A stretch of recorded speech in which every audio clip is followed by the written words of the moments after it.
Good day, I'm Andrea Chisholm and this is your JIS News for Thursday, August 20. Government will be building a new maximum security facility within the next 3 to 5 years to ease overcrowding in correctional institutions.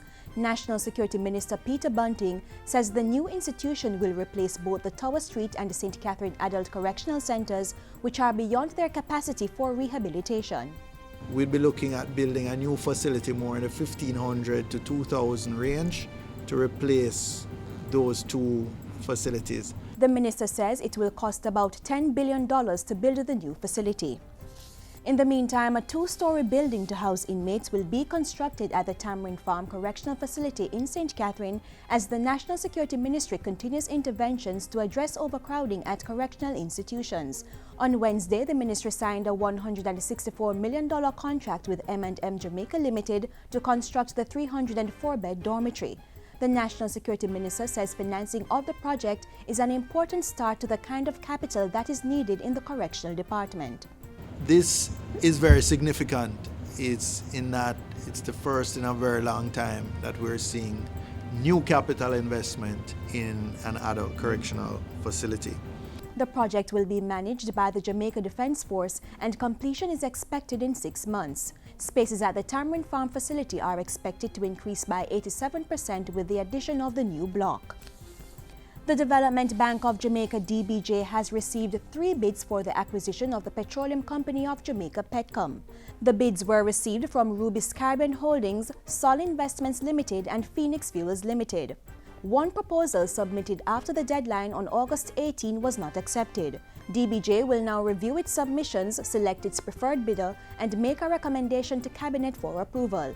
Petcom, which is a subsidiary of the Petroleum Corporation of Jamaica, has 24 service stations and 14 liquid petroleum gas filling plants. Government is closer to fulfilling its promise of building a national sports museum to celebrate the achievements of Jamaica's sportsmen and women. Sport Minister Natalie Nita-Headley says that at its meeting on Monday, Cabinet gave approval for the museum to be built on lands in the vicinity of the National Stadium. It will be erected along Arthur Wint Drive beside the statue of Bob Marley. We have already got the land from the National Land Agency. That has already gone to Cabinet for approval, and so we now go through the process. The UDC is working along with us. Minister Nita-Headley was speaking at a press briefing held at the Jamaica Olympic Association office in Kingston on Tuesday. She said $39 million had been allocated in this year's budget to undertake preliminary works, and the diaspora and corporate Jamaica were being urged to help secure additional funding and contributions. A national competition will be held so persons can participate in the design of the museum. Government is heightening its public education interventions to address the threat of any possible Zika virus infections in the country. On Wednesday, the Southeast Regional Health Authority and the Kingston and St. Andrew Corporation KSAC jointly hosted a town hall meeting on Zika virus and other public health issues. It was held at Mandela Park and others are scheduled for St. Catherine and St. Thomas. Health Minister Dr. Fenton Ferguson spoke to the importance of these kinds of interactions with the public.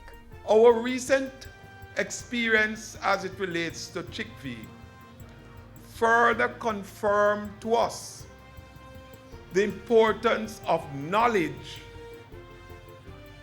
and information in relation to preparation for these infectious diseases. As part of its preparations, he says mayors were recently invited for a briefing session at the Health Ministry. In the meantime, National Epidemiologist at the Health Ministry, Dr. Karen Webster, pointed out that while Zika is not new globally, if introduced here, it was likely to affect a large percentage of the population. Zika and chikungunya is new, so when it comes, there's nobody who is immune to Zika, and so it's spread quite quickly. Dr. Webster said Brazil remains the only country in the Americas with current Zika infections. And finally, Prime Minister Portia Simpson Miller says yesterday's official opening and handing over of a classical Chinese garden in St. Andrew is further evidence of Jamaica's strong diplomatic relations with the Asian powerhouse. At the groundbreaking, we agreed that this garden would be a symbol of the enduring friendship between our countries, a space for harmony and inspiration, and a place for reflection and creative thought where East meets west for greater understanding of ourselves and our world. Standing in the midst of this serene and beautiful space brings the truth of those shared sentiments to life. The Chinese garden is located in the Hope Botanical Gardens. Ground was broken in February last year and the work was completed in 17 months. The Nature Preservation Foundation is managing the $260 million project. Most of that money is being provided by the Chinese government, with the remainder contributed by the JIS Fund, the Chinese Benevolent Association, and local businesses. Landscaping and other work continue. And that's it for JIS News today. I'm Andrea Chisholm. Thank you for watching.